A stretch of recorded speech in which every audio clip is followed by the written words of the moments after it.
I present to you a person who has one or two other claims on his time, who has been willing to take a few minutes to stop worrying about resolving the issues, bringing the Palestinians and the Israelis to the table, and all the other things that are in the headlines this week, and came here because he also recognizes that 21st century success requires a successful private sector, good government, and a burgeoning cooperative non-governmental group, the President of the United States, Barack Obama.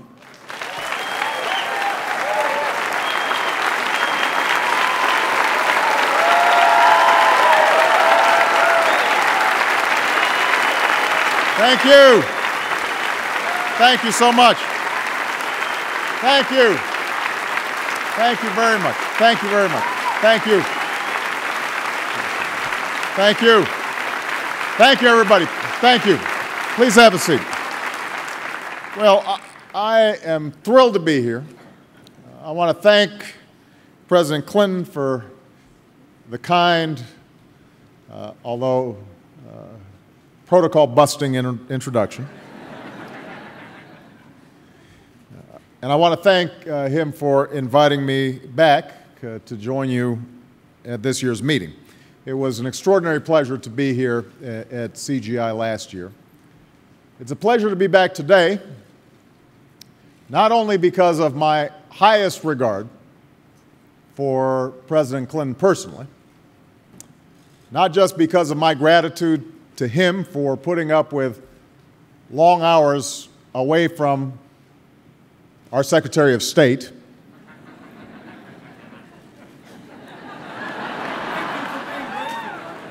I am grateful.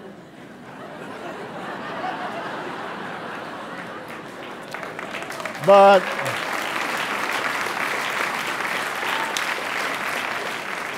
also because of the tremendous work he's doing through GCI. For the past 5 years, President Clinton has applied the full force of his energy and his influence, and it is formidable, to the work of this initiative. And with that passion and with that determination and that charm of his that makes it so darn hard to say no, he has marshaled $57 billion worth of commitments from folks like you. And that's bringing hope and opportunity.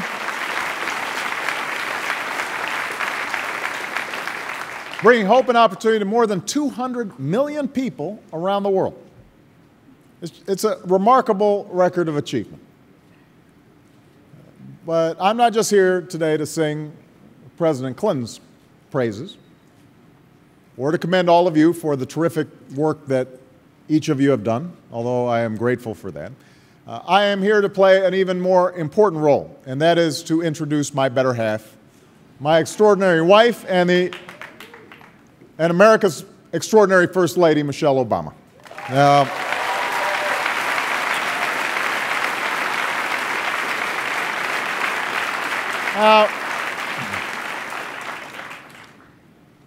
Bill Clinton understands where I'm coming from here. He knows what it's like to be married to somebody who's smarter, somebody who's better looking, somebody who's just all around a little more impressive than you are. Right?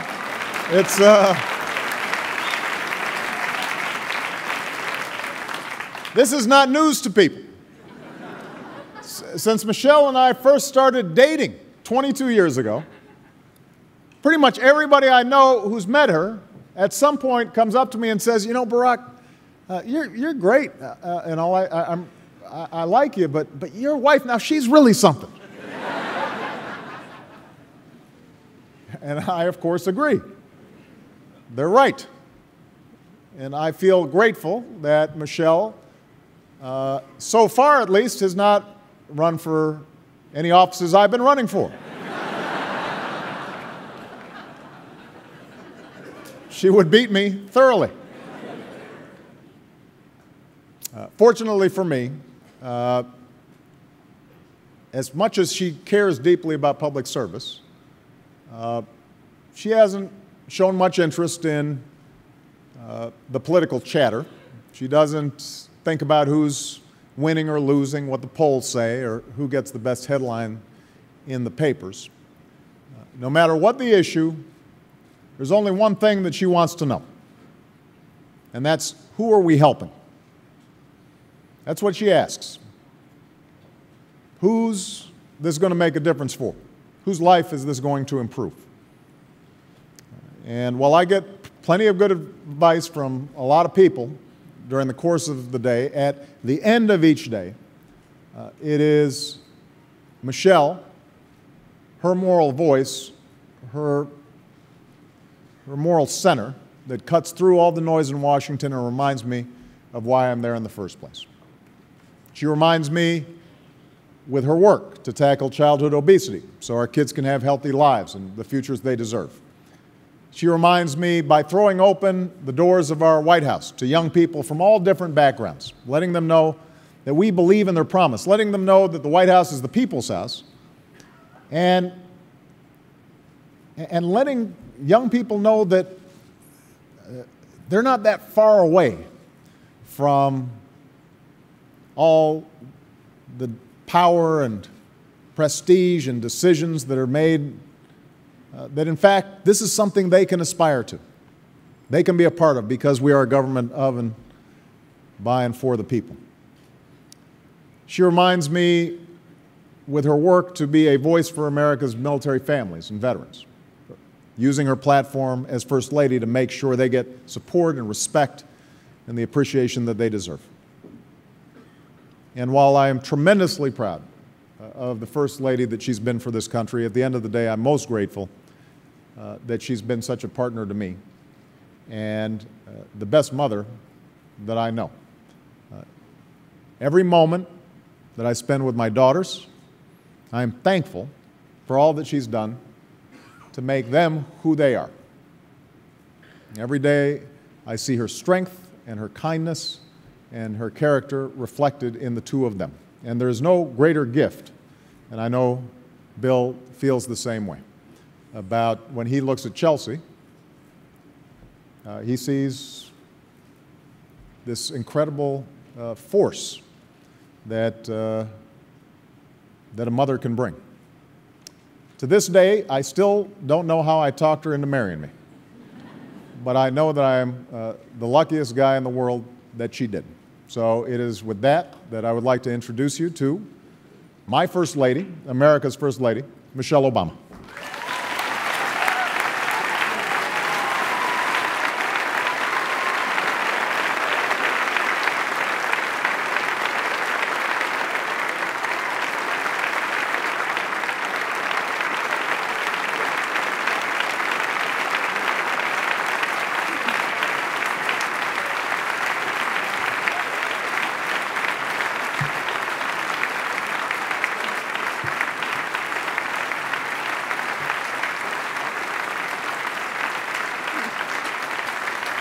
Thank you.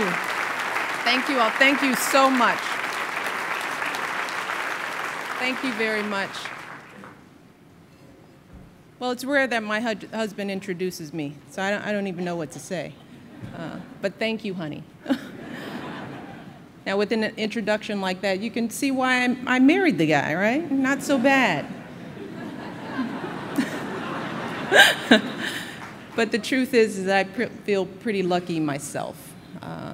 So I want to thank my husband for being a wonderful father and a partner to me as well. I also want to thank President Clinton for inviting us here today and for the example he's setting, not just as a private citizen, making a difference in the world as only he can, but also, as Barack said, as a father who, along with his brilliant wife, has raised such a wonderful daughter in the White House.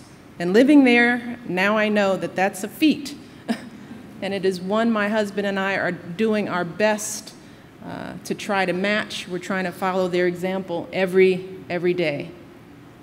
And finally, I want to thank all of you for combining your compassion and idealism with a relentless commitment to getting results. In coming together this week, you're forming new partnerships, making new commitments, challenging each other to do even more. And at this year's meeting, President Clinton has asked you to address a challenge that I'd like to talk a little bit about today, and it's one of your key action areas for this week, and that is harnessing human potential.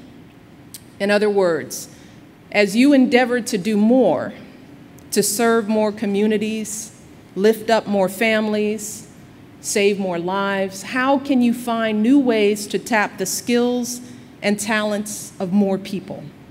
How can you create and train new leaders, not just here in America, but around the world? How can you, as President Clinton put it earlier this week, get people involved in our common endeavors? So in pondering these questions, I'm here today to ask you to consider an issue that is near and dear to my heart as First Lady, and one that I believe is vitally important for just about everything you're working to accomplish. And that is the challenges faced by America's veterans and military families and all they have to offer, particularly as they transition to civilian life. Now, at first glance, I know this issue may seem too uniquely American in scope for such a global audience here at CGI. But right now, the human potential of America's veterans and military families is both vast and woefully underutilized. And that's not just an issue for those individuals or for this country.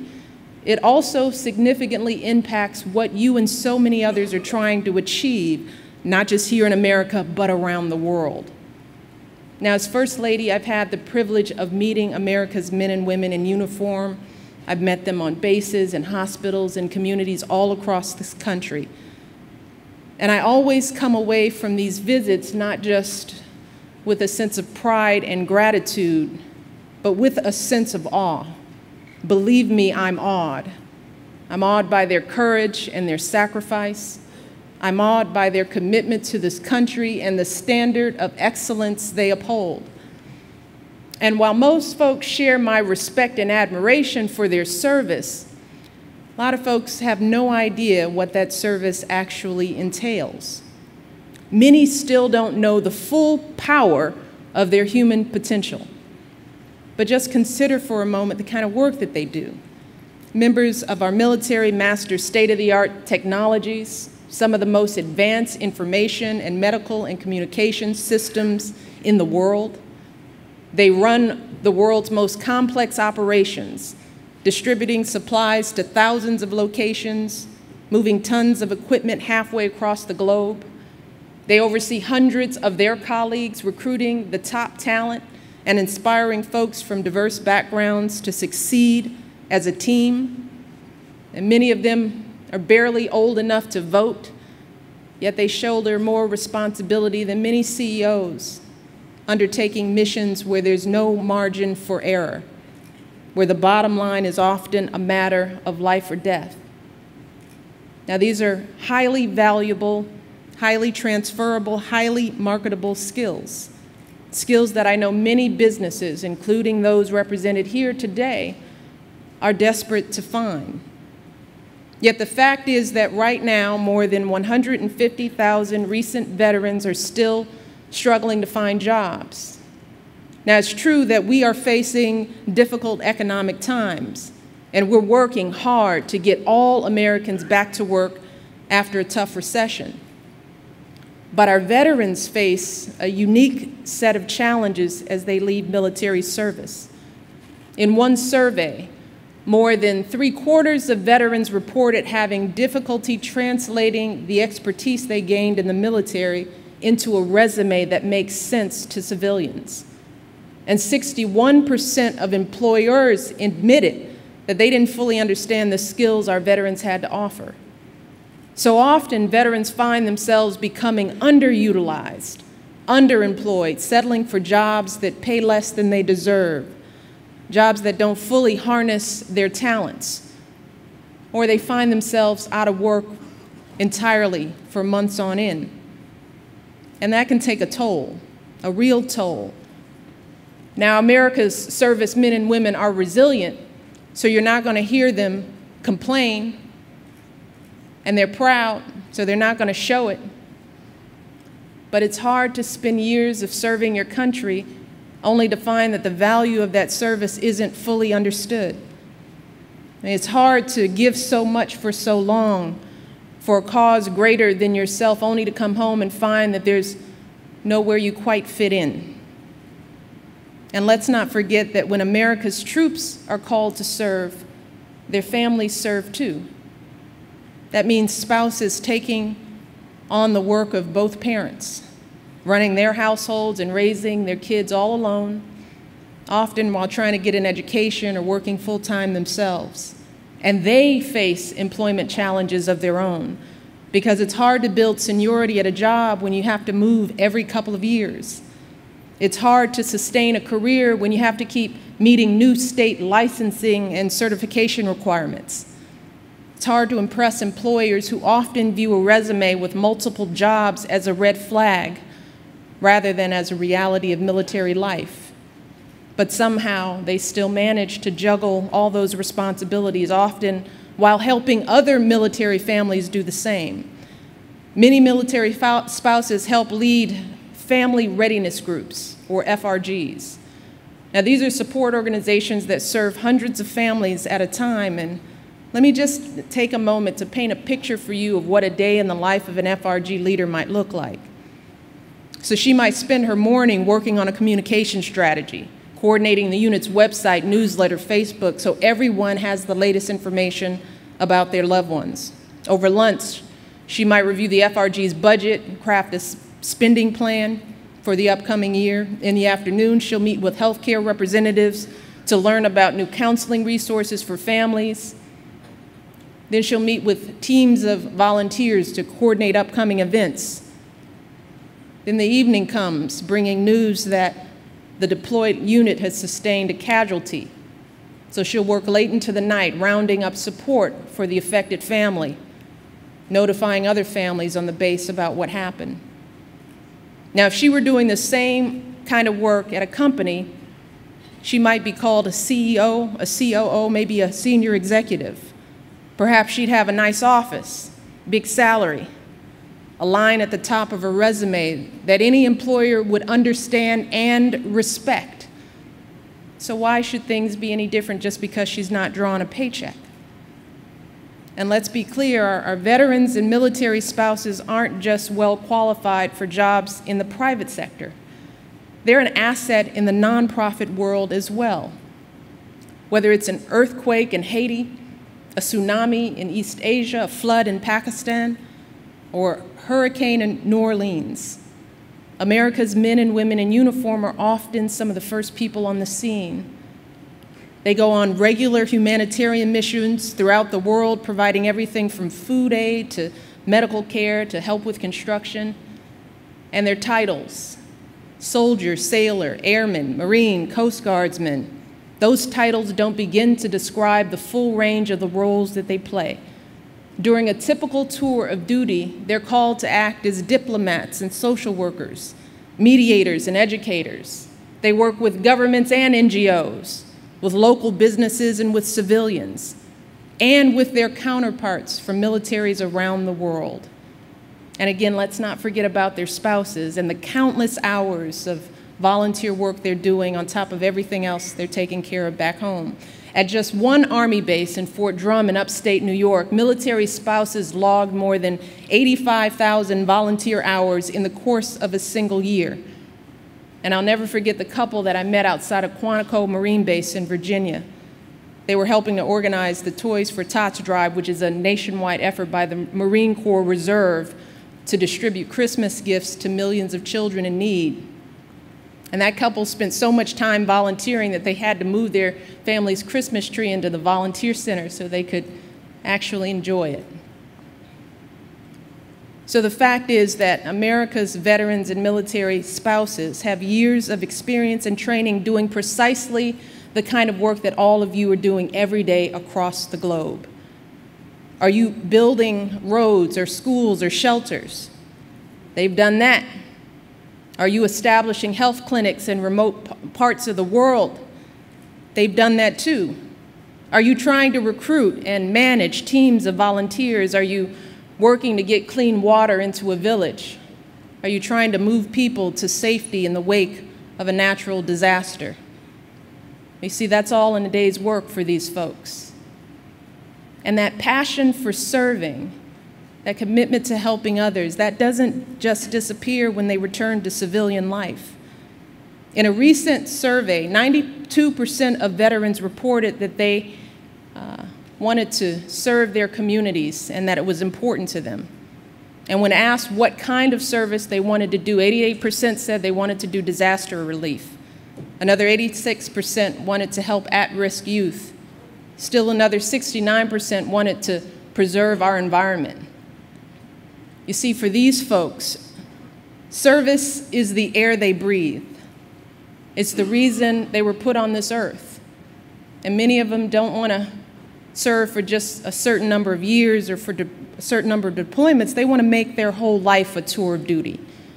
So given our veterans and military spouses' unmatched experience and passion for service, you'd think they'd be the first folks that nonprofit organizations would tap when they're trying to look for the top talent. But as in the private sector, too often there's a disconnect. Too often we mistakenly view the nonprofit sector and the military as two very different worlds with different missions, with different cultures, different values. We have this notion that folks who serve in the military just aren't the kind of folks who'd want to work at an NGO and vice versa. But the truth is that folks in both the military and nonprofit worlds are passionately committed to causes larger than themselves. Folks in both worlds willingly sacrifice their own safety, comfort, and financial well-being to help others. And right now, across America and around the world, there are countless examples of veterans who are using their skills and experience to continue their service as civilians. They're working at American schools and communities as teachers and coaches, role models for our kids. They're training for green jobs, retrofitting homes and offices, and conserving public lands. One group of veterans even runs an organization called Team Rubicon that responds to natural disasters. They trek into some of the most remote areas of the world to provide medical aid to thousands of people in need. The organization was founded after the earthquake in Haiti, when a former Marine named Jake Wood watched the devastation unfold on TV, and he said to himself, he said, "Jake, you're not in the Marines anymore, but you have a special set of skills. You would be ashamed of yourself if you didn't try and use them to help people." So it's clear that our veterans and military spouses have the skills and the will to serve and succeed in any environment. So now it's up to all of us to give them the opportunity. Now, my husband has been working hard to do that as president. He's worked to fund a 21st Century GI Bill, which is helping nearly 300,000 veterans and their families get the education they need to fulfill their dreams. He's made veterans hiring a top priority in the federal government, hiring nearly 33,000 veterans in the first half of this fiscal year alone, and that's an 8% increase over the last year.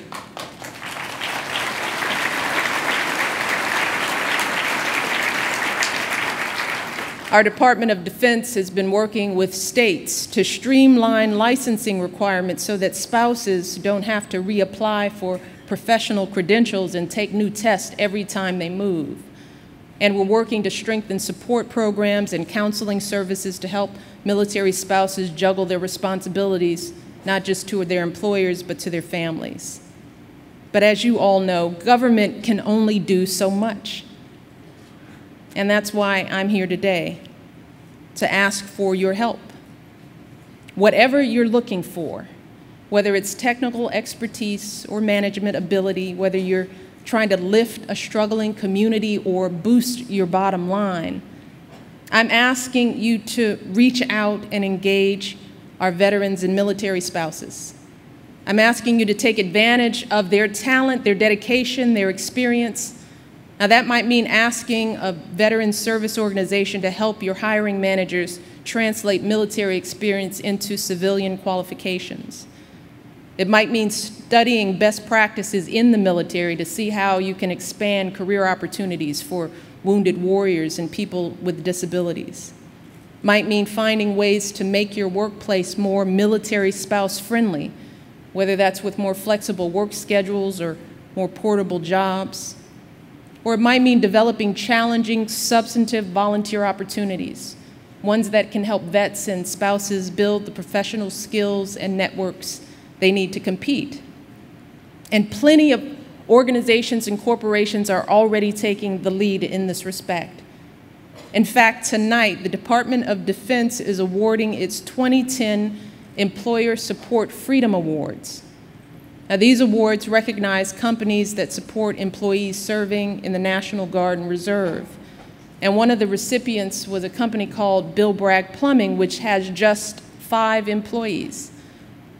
And at that company, when someone is deployed, the owner steps in to fill that person's duties. And the company keeps in touch with that employee's family throughout their deployment, offering whatever kind of assistance and support they can provide.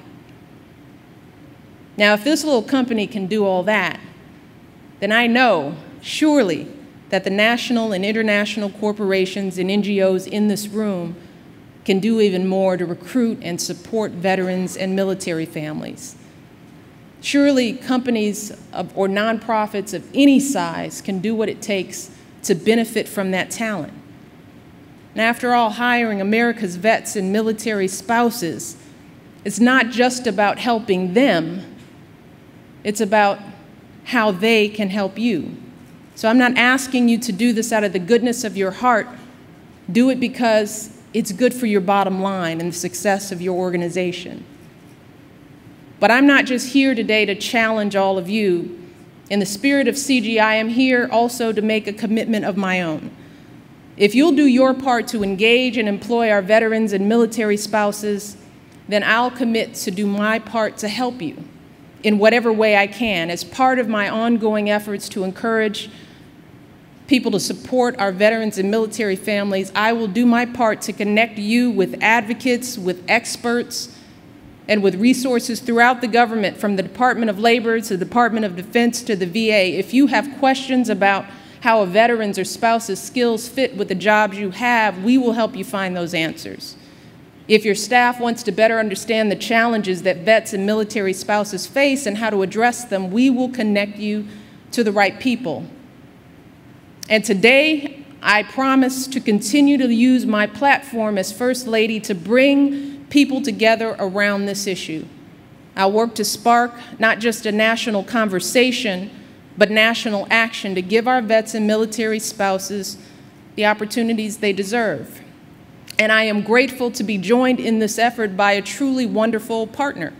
She is a Blue Star mom, a champion of our National Guard and Reserve families, my friend Dr. Jill Biden. We have both seen firsthand the potential that America's vets and military spouses have to offer. And what they have to offer goes far beyond their skills, training, and experience. Let me tell you, I have seen that potential. I have seen that potential in the men and women I meet at our military hospitals. And these are folks who are seriously wounded, but they refuse to scale back their dreams. They're making plans. They're reimagining their futures. They tell me they're not just going to walk again, but they're going to run, and they're going to run marathons. I have seen that potential in the spouses who say grace each night with that empty seat at the table. The folks who answer all those questions about when mommy or daddy is coming home, yet never allowing their worry or fear to creep into their voice or shake their resolve. You see, this kind of potential is just too precious and unique to squander. And for these extraordinary individuals, the story of their service doesn't end when they move off the base or hang up their uniform. Rather, it's just the beginning of the next chapter of their work to build a better America and a better world. An Army veteran named Tom Tarantino put it best when he came to the White House just last week to meet with staff. He was talking about his experience transitioning from military to civilian life, and he said, and this is his quote, "When I left the service, I was looking for more than a paycheck. I was looking for a mission." And ultimately, that is the same reason all of you are here today. That's the same determination that you bring to your own service. The same conviction that a career is about more than just making a living. It's about making a difference. You're here today because you've found your mission. Now it's time for us to work together to help America's veterans and military families find theirs. So thank you all. Thank you for the time. Thank you for listening. Thank you for the work that you're doing and will continue to do. And I truly look forward to working with you all in the weeks and months to come. Thank you all, and God bless.